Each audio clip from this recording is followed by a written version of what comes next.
We're here, Warner Brothers. We're here, HBO Max. We are here to give you what you want. Middle-aged men reviewing Mortal Kombat. We're bringing it to you.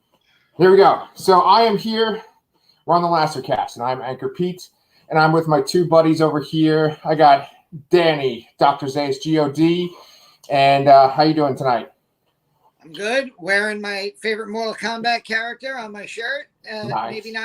Maybe not the one most people associate with the series, but he's in there. Nice, very good. And Brian, how you doing? That's Brian over there. Doing good, and coincidentally, I'm also wearing a shirt of my favorite Mortal Kombat character. Okay, and I am wearing my shirt of, I guess, my favorite Mortal Kombat character too. It's the Xenomorph. It'd be good if one of us had like Raiden or something, but I'll tell you one thing. I know you probably want to, you have your format for how you want to work this, but before this movie, I'm willing to bet nobody ever said Kano was their favorite Mortal Kombat character. Until now. Hey, you saw the thumbnail, man. There's a reason behind that. There is a good reason for that. Yeah. So I'm essentially wearing the shirt. I'm like all my videos. I'm wearing this shirt because we did all these alien videos. But I'm ready to get started with you guys tonight. What do you call it? Danny, you can find him on Twitter, and Danny's been a little vocal about how he feels about this movie. My opinion is in constant flux. Really? Okay. Yes. Well, I would like you to state your opinion on this movie so that I can, disagree with you. Okay. When the movie ended, I immediately posted that it gave me the gore that I wanted from somebody who grew up watching the Mortal Kombat video game and falling in love with it for the very simple reason that parents were angry about it because of the blood and because of the fatalities. There were at least 3 or 4 moments in this movie where watching it as a almost 39-year-old, I went, oh, crap. Whoa. And I was like, okay, I can't shit on the movie because I was reacting like that. Right. And then I realized I watched it yesterday. So I realized in the next day that if given the chance between rewatching the movie and watching maybe like an 8 to 10 minute YouTube clip titled Mortal Kombat 2021's Deadliest Moments, I'd probably just watch that 8 to 10 minute YouTube clip. Okay. And if I had to watch a Mortal Kombat movie, I'm probably going to go back to the 95 one. Okay. So that's where I stood on it. I did not hate it. I don't think I loved it. I did like parts of it a lot, but I don't think I loved it. No. All right. Well, I'm glad that Brian is here as a guest on our Lastercast channel because he's going to be the tiebreaker. Because I actually really loved this movie. I kind of figured you did based on is this the greatest HBO Max movie? Yeah. I figured with thumbnails, the way that I'm doing them now, I'm trying to get attention. And so I figured that even if I felt that way or not, just that question is pretty attention grabbing. But actually, honestly, I actually do think that, I wonder how many times I could say fucking actually. I do feel like this is the best HBO Max release so far. I like this better than Godzilla vs. Kong. I like this better than the Snyder Cut. And then, is there anything else that came out that's worth noting? There were a few other. The only HBO Max movie, and I completely forgot about it, unfortunately, because it's nominated for Best Picture, is Judas and the Black Messiah. Was excellent. Oh, okay, I didn't see that. So, but The Little Things with Denzel was not good, and I didn't love Godzilla v Kong either. So. I did like it better than Godzilla versus Kong. I'll say that. Okay. Well, yeah. I feel a little weird now that Judas and the Black Messiah is one of the releases, and mine is I have Kano up there. This is the best one. Okay. Don't forget Wonder Woman 84. No. That's a dumpster fire. Brian, have you even seen that one? Which one? Wonder Woman 1984. Yes. All right, Brian, be the tiebreaker, man. Which one are you? Are you I almost word for word agree with Danny. Yeah, I feel like, back when these games came out, you wanted to just go see the fatalities. I mean, sometimes and a lot of the times you had to do them yourself to do it because all it was in the arcade or the console. But now with YouTube, you can just watch a clip show, and I feel like if I'm going to rewatch this, I'm just going to watch the greatest hits, just like I would just watch the fatalities rather than play the game because I absolutely suck at fighting games. Oh, you guys! I would actually put. I was really bad at this game when it came out, and when I was trying to learn the fatalities, if I had a chance, I would have $1 in quarters, and I would pay to play both players, and I would literally play second player, and I would never touch them, so that I could just beat up second player with first player, so I could try the fatalities without them like moving. And like I remember the first time I ripped somebody's spine out with Sub-Zero, it was like one of the top moments of my childhood. It was a flawless victory. Yeah. No. All right. Well, look, here's the deal, right? I'm going to tell you why I love this movie, and you guys can tell me why I'm wrong. All right. I think that there is a big gulf between like the level of acting in this movie and like there's some actors that their acting is good, it's on par, and it's expected because of what movies they've been in. And then I think that there are some characters that are really charming and I really loved, and then there are some characters that are pretty flat and who cares, right? For me, I loved Liu Kang. I thought Liu Kang was awesome. I think the actor was great. I'm trying not to read your facial expressions because okay. So, but then like Shang Tsung, who's supposed to be like the main villain, I felt like he was like just throwaway nothing, right? So I like Liu Kang, didn't like Shang Tsung. I liked Kung Lao. I even liked the main guy, Cole, but I just thought that like his acting was a little weak. So why don't we go through the characters and you guys tell me what you thought of the actors and you tell me what you thought about the characters, okay? Is that cool? Yeah. Let's do those three that I just mentioned. So what do you guys think of Cole, the new addition to the story? Brian, go ahead. Yeah, sure. So Cole, aka Shatterstar from Deadpool 2. Yes. I liked it. I mean, when the trailer first came out, I was trying to figure out what it was. There was a theory that he was going to be Chameleon, which is some weird thing, but because some weird similarity with the name or something like that, it was ridiculous and it was not true. So like, just the descendant of the Scorpion, and I mean, it was an interesting addition. There's new characters in these games all the time, and they come and go, and it was weird because I feel like it was replacing like a Johnny Cage. Yeah, I mean, Johnny Cage is kind of cheesy too, although he's one of the classic characters, classic with a K. Yeah. I did like, but when you get to Liu Kang and Shang Tsung, I would take the 95 versions of those characters over this version. Okay. I'd take Shang Tsung from 1995, but Liu Kang, I flipped that. Cary Fukunaga Tagawa, right? He was awesome in 95. Yeah. His soul is mine. Like yeah. It's like, and they took that from the movie and like incorporated it into the video games. Like they took kind of like his image and like his dialogue, and they made that part of the character. So what about you, Danny? What'd you think of Cole? I mean, acting wise, he was fine. I'm allowed to curse, right? I wrote down in my notes. I went like, who the fuck is Cole Young? Like this is a movie based on games with so many characters. Yeah. They had to make one up for the movie. Like it didn't make any sense. And then because of that, we had to, like, one of my issues with the movie was I felt like it had a padded runtime for what the movie was trying to achieve. Like this could have been a straight 90-minute movie. But because it's Cole Young, we have to meet his wife and his daughter, and we have to watch him struggle at MMA. And I'm like Liu Kang is right there. Kung Lao is right there. Right. Like, why couldn't they be the lead? Why couldn't Jackson Sonya just be the lead characters? Since they're the ones that basically get the plot in motion anyway. Like, why couldn't they? I don't know. Well, you need that audience character that doesn't know what's going on, sort of thing. So, but we didn't need that in '95. I mean, that character was Liu Kang. yeah, Like, absolutely. So, yeah. So like, I thought the actor Louis Tan was fine, but like I had no connection. I'm like, I haven't played a Mortal Kombat game since I think Mortal Kombat 2, and I've watched a lot of like YouTube footage of all of the horror movie characters playing.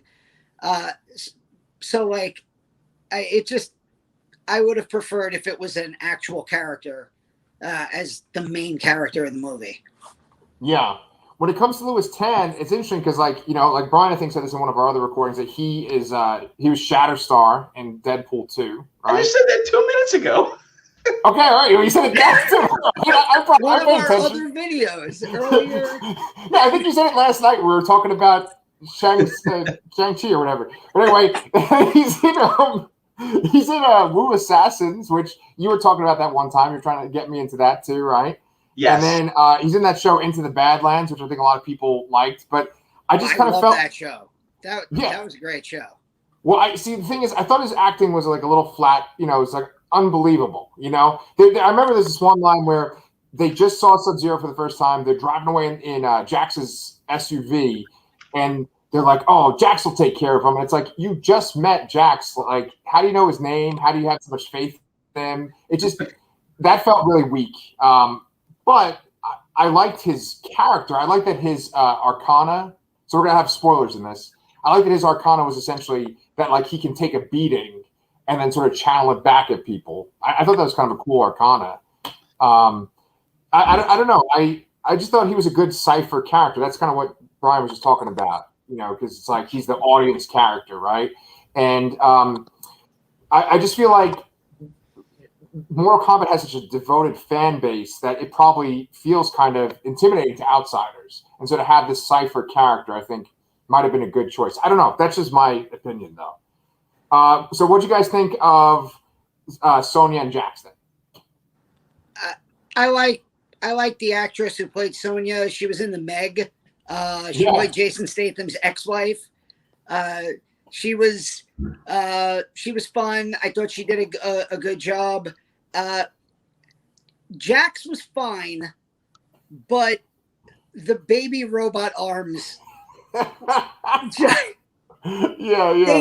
couldn't take it seriously, and I know that they were setting up for like his. But I was just I was laughing so much when I saw those. I was like, wait, that can't be. Not only that, but like these like two like Shaolin monk kind of people put them on him apparently.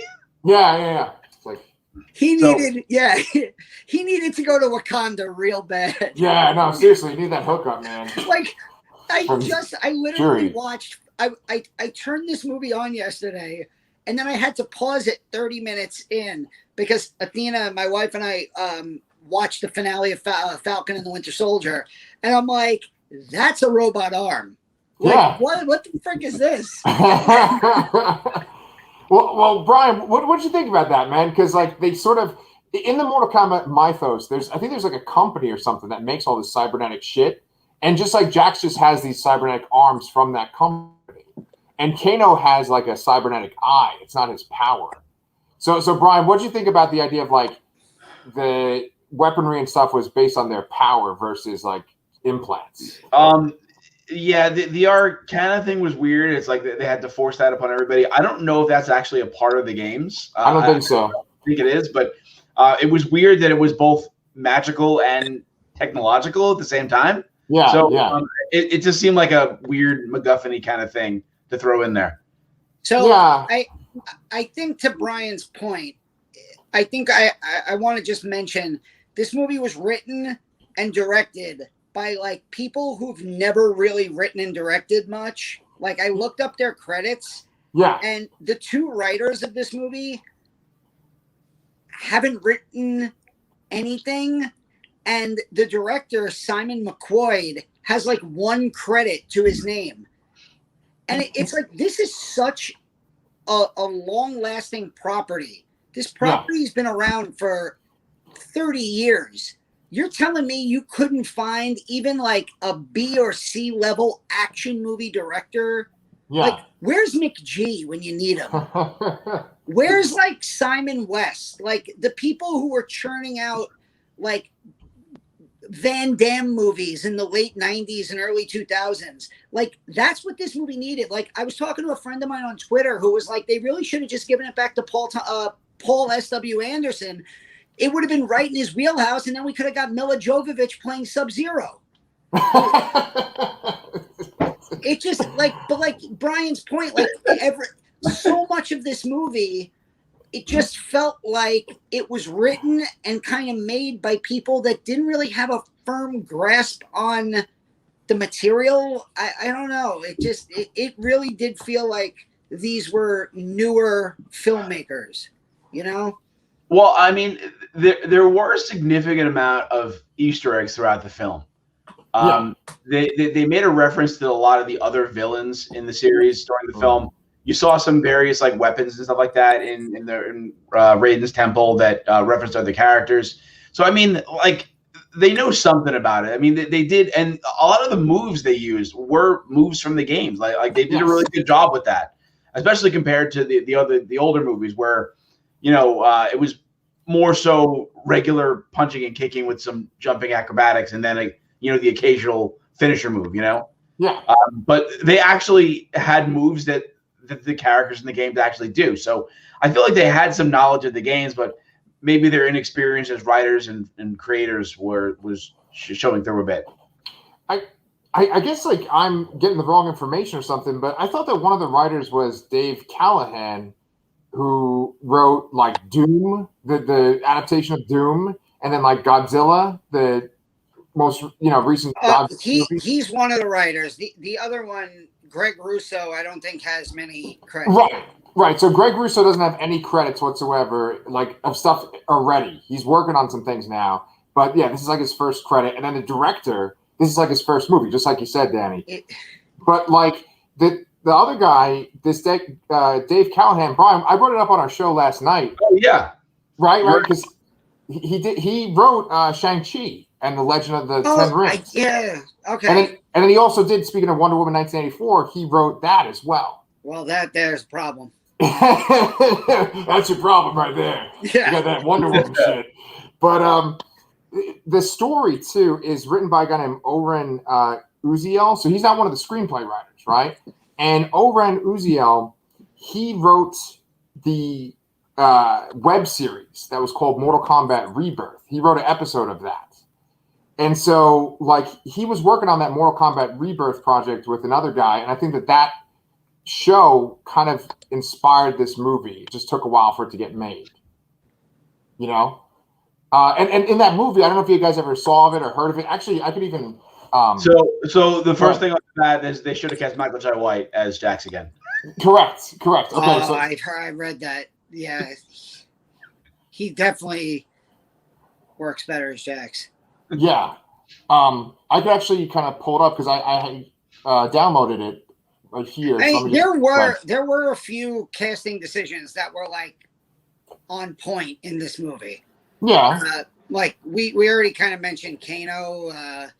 Josh Lawson was freaking amazing in this movie. Yeah. Oh, sorry. I'm going to turn the volume about this. Here's that Mortal Kombat Rebirth right here. While you're talking. Yeah, but what we guys say, there's Michael Jai White right there. Just gives people stuff to look at while we're talking. Yeah. I actually rewatched this trailer. This was a short film today. I watched an episode or two of the series. Rewatched. I don't think I saw the entire series, but I saw a little bit of it. But I watched the Scorpion Sub-Zero backstory, which we really haven't talked about here. And honestly, that opening scene was really good. Ooh. Oh yeah. And I had like when I was watching, I'm like, oh wait, maybe this will be good. And it didn't live up to that for the rest of the film, but it had a very strong start, I think.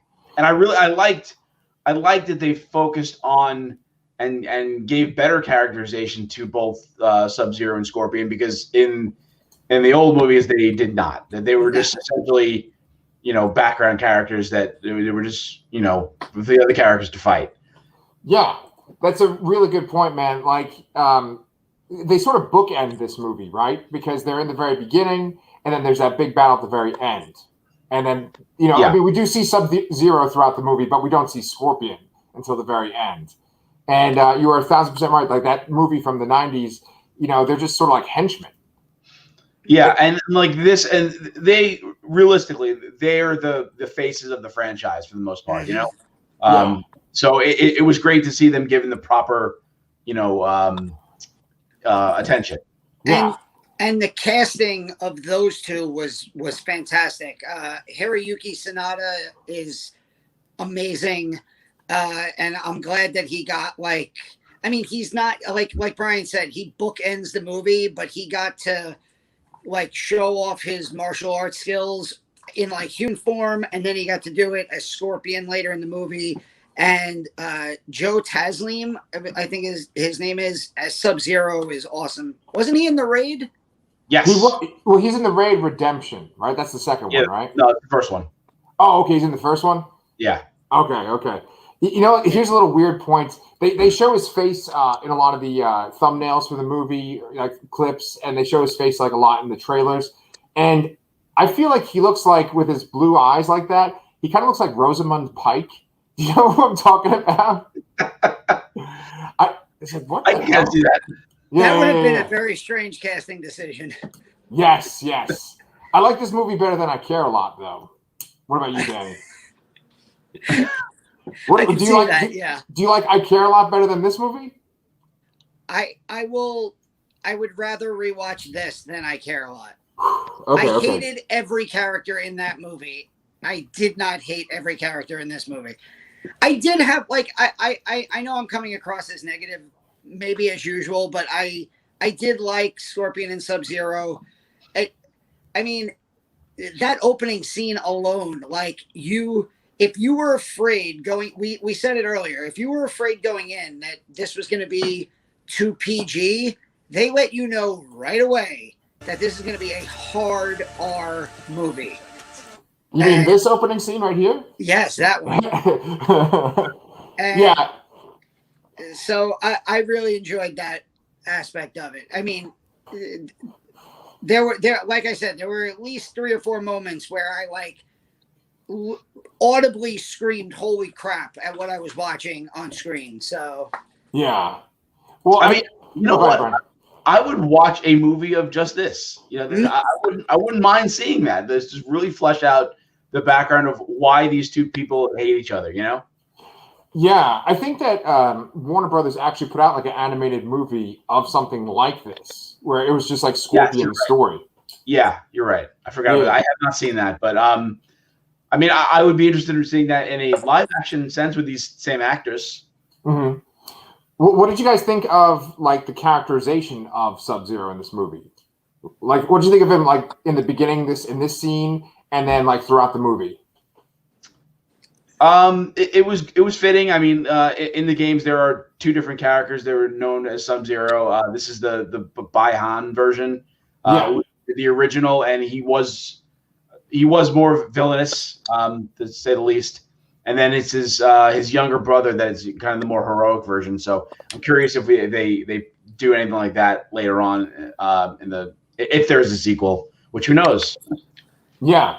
I don't know how successful this movie is, but it is kind of interesting that they killed off, essentially, because we're talking about spoilers, they killed off a lot of the villains. They're really the only hero they killed off was Kung Lao, right? Well, I mean, it's a game. It's a movie based on a game where there's other realms and there's resurrections all the time, and there's weird. And the game's just weird time travel and all this other crap too. So, and it's possible. I think this. I think in the games or one of the timelines, the original Sub-Zero comes back as one of the other similar colored ninjas. Oh, okay. Is it Noob Saibot? Noob Saibot is the same ninja as Sub-Zero, Scorpion, Reptile. He's just pal swap with some slightly different moves. Yeah. Yeah. But But I think like the actual character is supposed to be like the resurrected Baihan. I think I could be wrong. I don't remember. I read a lot of today.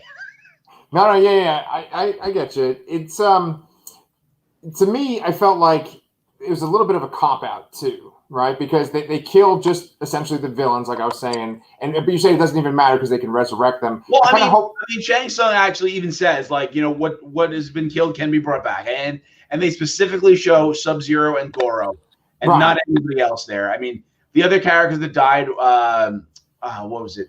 Natara, yeah, and Melina, and Cabal. Yeah, Cabal. I mean, Cabal is one of those Raiko, one of those generic characters that has like 3 versions.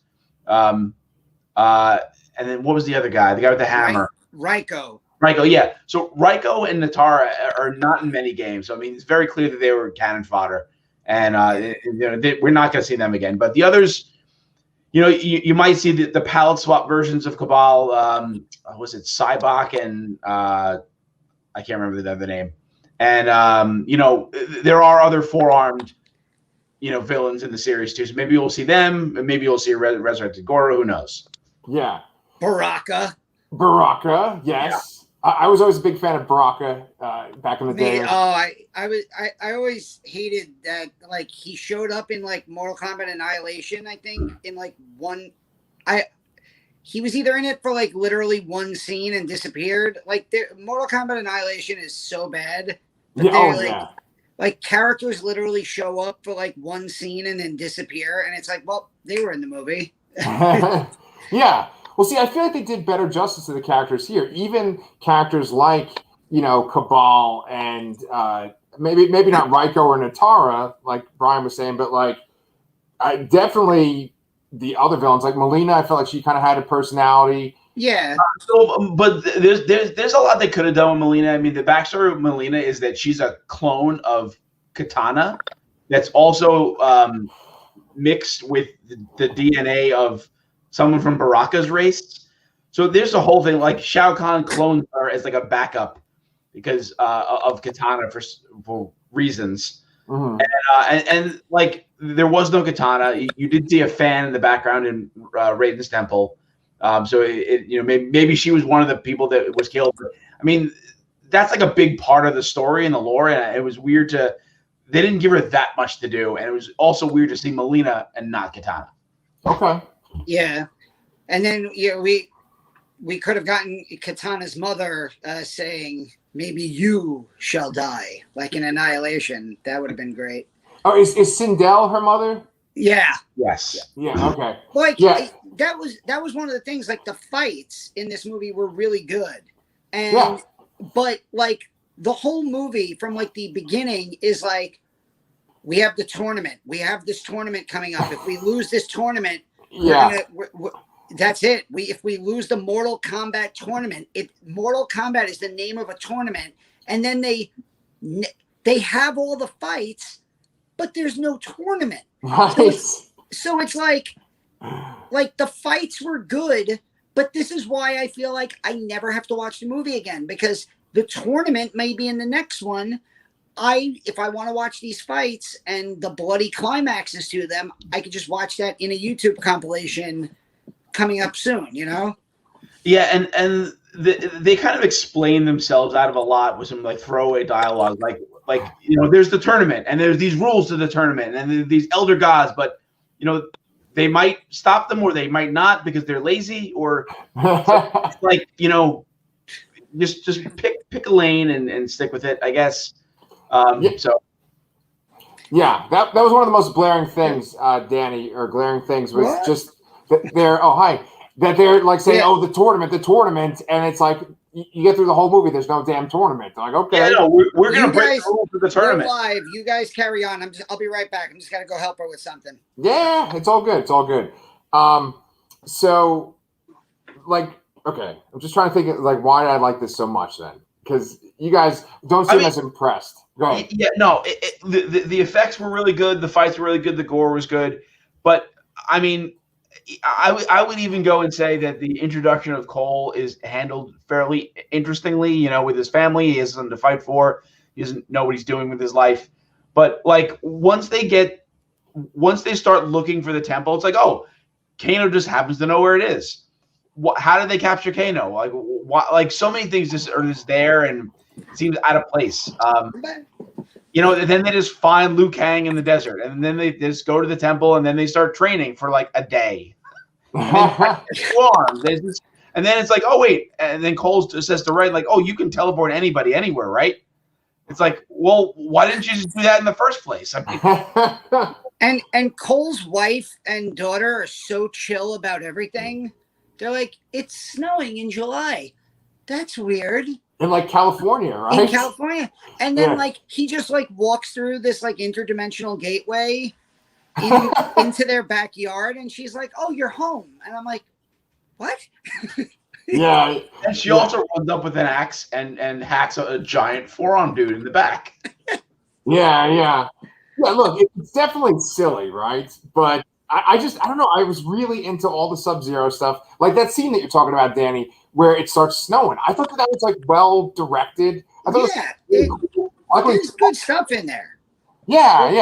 He's walking, he goes like this, and all the ice falls down. I thought that was great. Yeah, I mean, it's like the movie was a whole bunch of setup, and then it just warp speed to the end. Just jump through as many hoops as we possibly can as quickly as possible, just to get it over with. Yeah, I see what you're saying. I mean, it probably doesn't help that like I watched the movie, at 1 a.m. in the morning to like 3 a.m. Like maybe that might have affected, maybe I wasn't the harshest critic at that point. But or speaking of like Kano though, well, what do you guys think about him? Oh, Kano was the best part of the movie. Okay. It's not even close.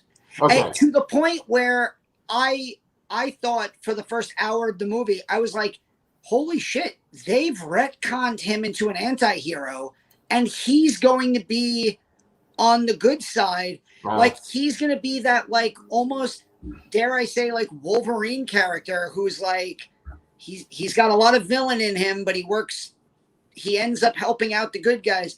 And then like when he inevitably just turns bad again for like no other reason than he's Kano, and they have to have a Kano versus Sonya fight, it kind of felt disappointing. Like they had such a that actor Josh Lawson was having so much fun, and it feels like the writers decided we're just going to give all the good lines of dialogue to him, to this one character. Yeah. And we're going to let him show off his personality on screen. And he was great. Like I was laughing when he was talking, when I was supposed to be laughing. Right. I love like when he finds his, what's it called? An Arcana. And I got a freaking laser. That's better than fireballs. Right. Yeah. My favorite Kano moment was when he was training with Liu Kang, and he gets the sweep kick 3 times in a row. Yes. And then particularly the third one when he jumps first, and then he just delays the kick, and he just falls for it anyway. Yeah. But see, I feel like the movie was filled with scenes like that, where it's like, we know that you get this reference, you know? I like that. I don't know. I mean, that is like, a little kid in an arcade hitting just the kick button over and over again, spamming the button. Yeah. Right. And see, the thing is, like, his reactions to things were much more realistic than the wife and daughter's reactions. Yeah. There was one part where he I can't remember. It was like the funniest fucking thing he did, but he just went like, the fuck? Someone said something or someone showed up, and he just went, the fuck? And it like I wish I knew what scene that was, but oh man. Maybe the way that he gang in the desert.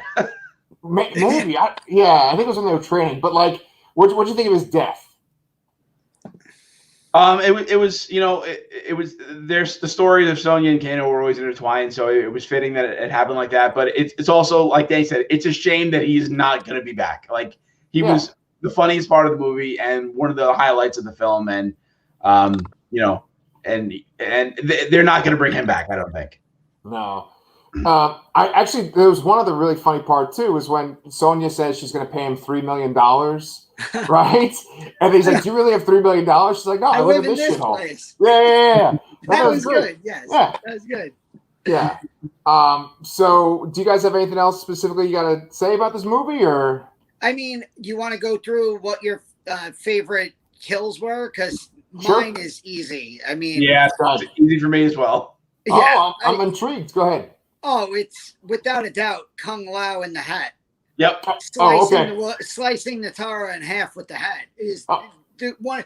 I saw it coming, and I literally started going, "Oh, shoot!" Yeah. Like it was like it paid off.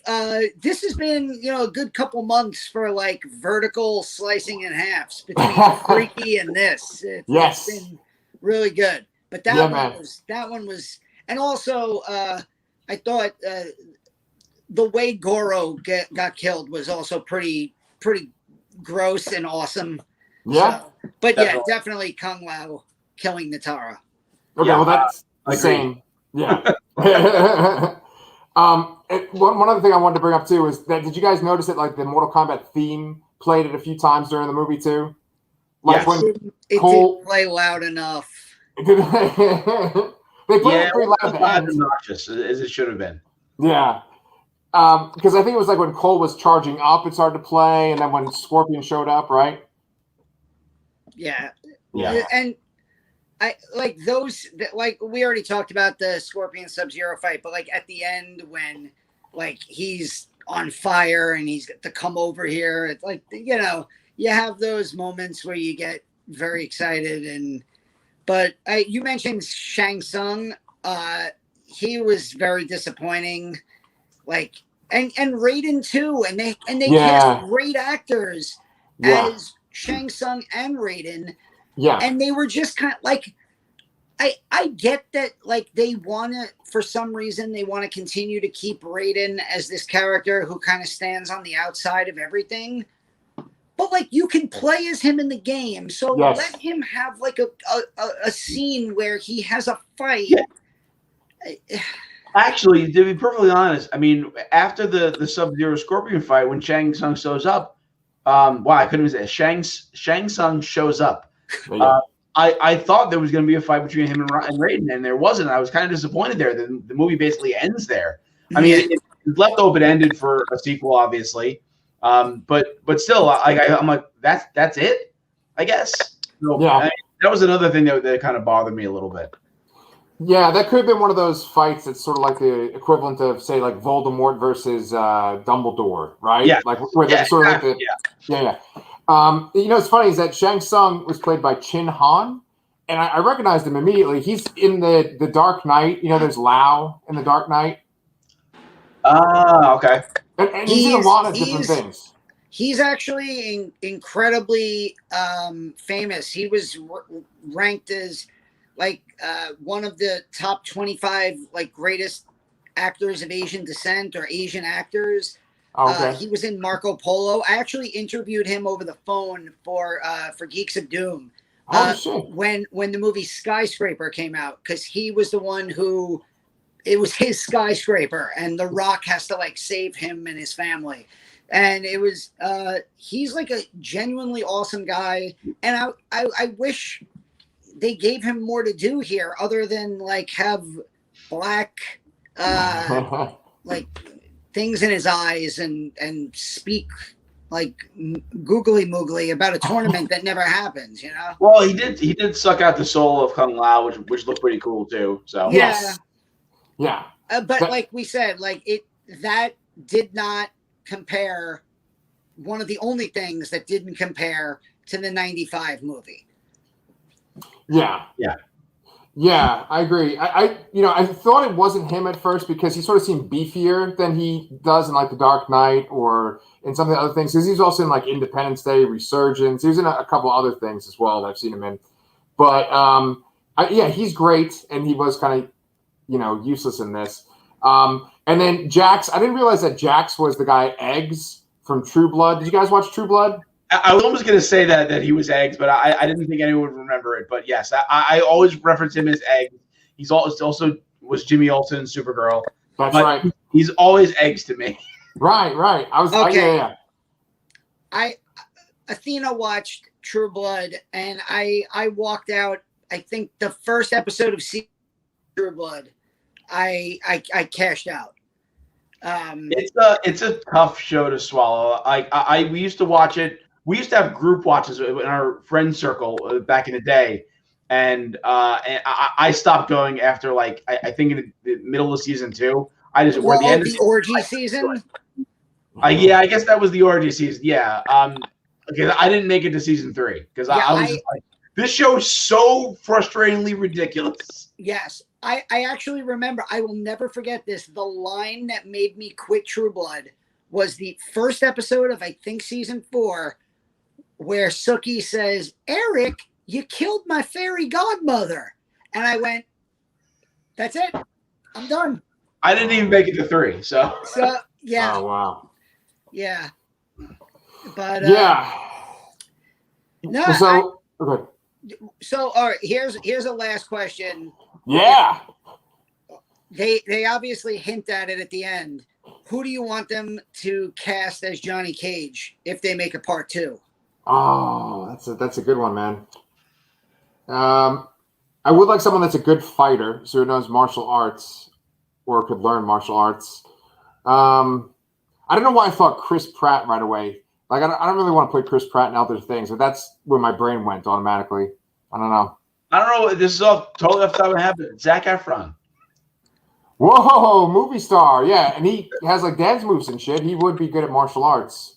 So a lot of people, I'm a big wrestling fan, and a lot of people in like my wrestling fandom groups have suggested, and I think it actually makes sense. Oh, I know who you're going to say. Mike the Miz. Yeah. Oh, yeah.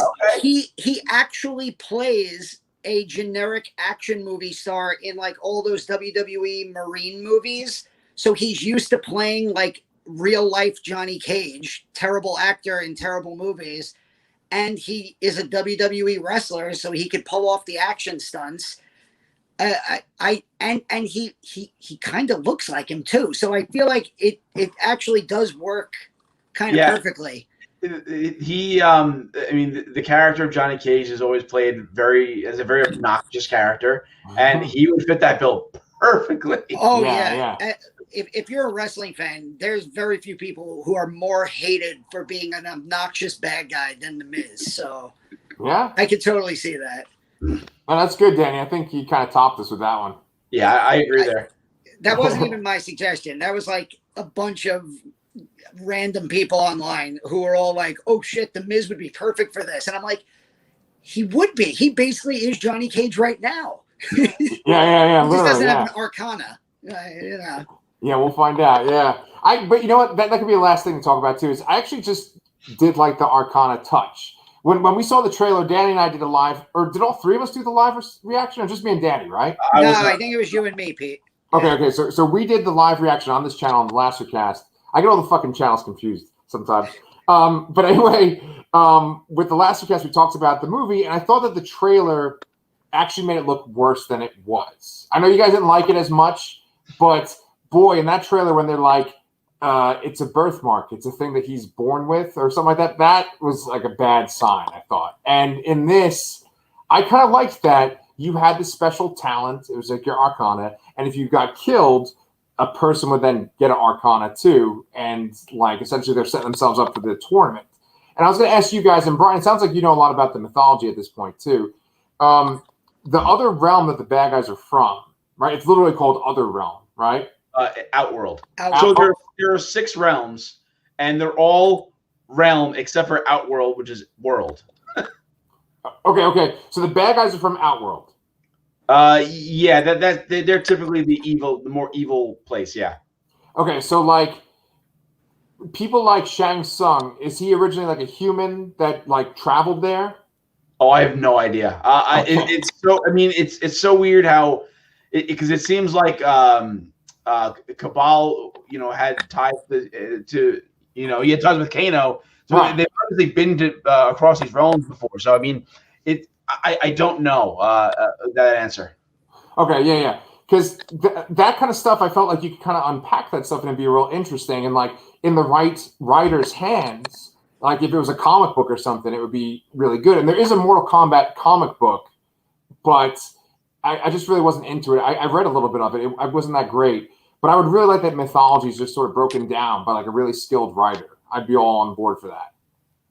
I feel like Mortal Kombat, I know it's Warner Brothers, and that's why it's on HBO Max. Right. But I would love this, instead of there being a sequel movie and they're trying to make I'd love this to kind of be like a live action series on HBO, 30-minute, 40-minute episodes where each episode is maybe like what you're talking about. We get like the mythology of one of the characters or two of the characters, and then the end of every episode is like a fight between them in the tournament, and then like it all ends up with like at the end whoever's left, well, I think that would be something.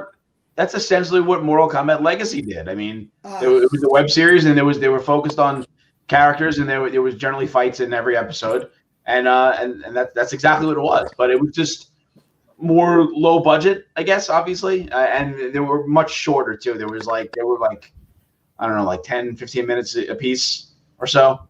Yeah.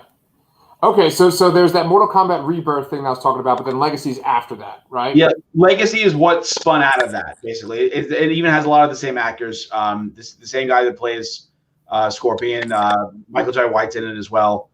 Some actors got replaced here and there, but I mean, if you can look on YouTube right now, you can watch the Scorpion and Sub-Zero episode. It's in 2 parts. It's like 17 minutes. It's basically like a slightly longer version of what we saw here, that with some slightly lesser effects, but it's just as impactful, honestly. So maybe that's exactly what you needed, Danny.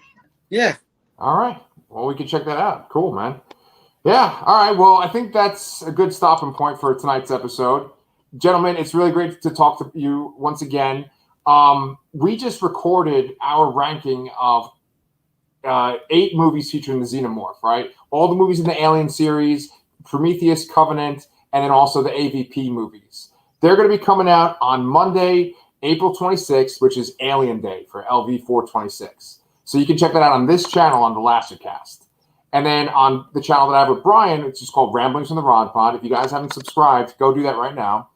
Ramblings from the Rod Pod, I'm covering this book called Bug Hunt, which is like essentially about like colonial marines. And it's a bunch of short stories. And then on my channel, the Anchorpete channel, if you haven't subscribed to that, please fucking do that too. Me and my wife, Sherry T, are reviewing Alien. So that's a lot of me promoting shit. Danny, you got anything you want to plug too? Charlotte and I just filmed, and I'll be uploading tomorrow morning our recap of Joe Bob's Last Drive-In from yesterday, which was Audition, holy shit, and Class of 1984, starring in a baby Michael J. Fox. Who else? Roddy McDowell's in that too. What else do we have? I'm going to be doing a short review, probably 5 to 10 minutes, on the new Barbara Crampton vampire film, Jacob's Wife, which is available on VOD now, coming to Shudder later this year.